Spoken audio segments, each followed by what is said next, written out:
Assalamualaikum warahmatullahi wabarakatuh. Perkenalkan, nama saya Nurul Aida, Program Studi Teknologi Hasil Pertanian, kelas A, NIM A0421301.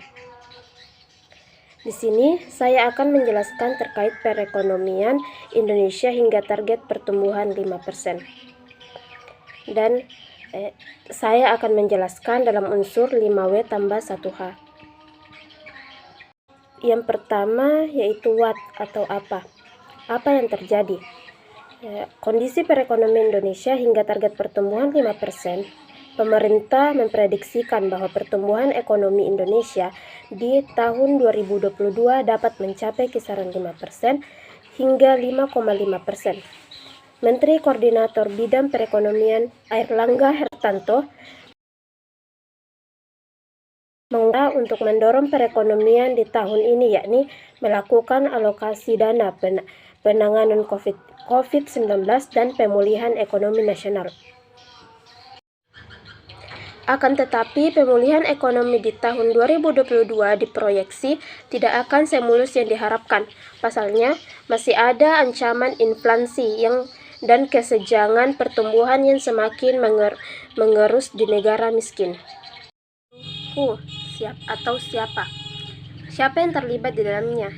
Yang terlibat di dalamnya yaitu Menteri Koordinator Bidang Perekonomian Airlangga Hartarto dan Direktur Center of Economy and Law Studies Bina Yudhistira. Materi selanjutnya itu why, mengapa? Mengapa hal itu terjadi? Karena pemerintah memprediksikan bahwa pertumbuhan ekonomi Indonesia di tahun 2022 dapat mencapai kisaran 5% sampai 5,5%.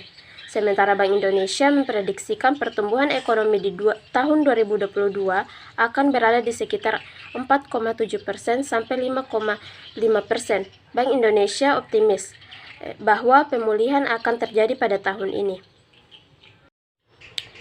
Selanjutnya yaitu when atau kapan. Kapan peristiwa itu terjadi? Peristiwa itu terjadi pada hari Jumat tanggal 7 Januari tahun 2022 jam 7.21 WIB. Selanjutnya yaitu where, di mana peristiwa itu terjadi. Peristiwa itu terjadi di Jakarta, Indonesia. Dan yang terakhir yaitu how atau bagaimana. Bagaimana peristiwa itu terjadi? Peristiwa itu terjadi karena pandemi COVID-19 yang melanda Indonesia.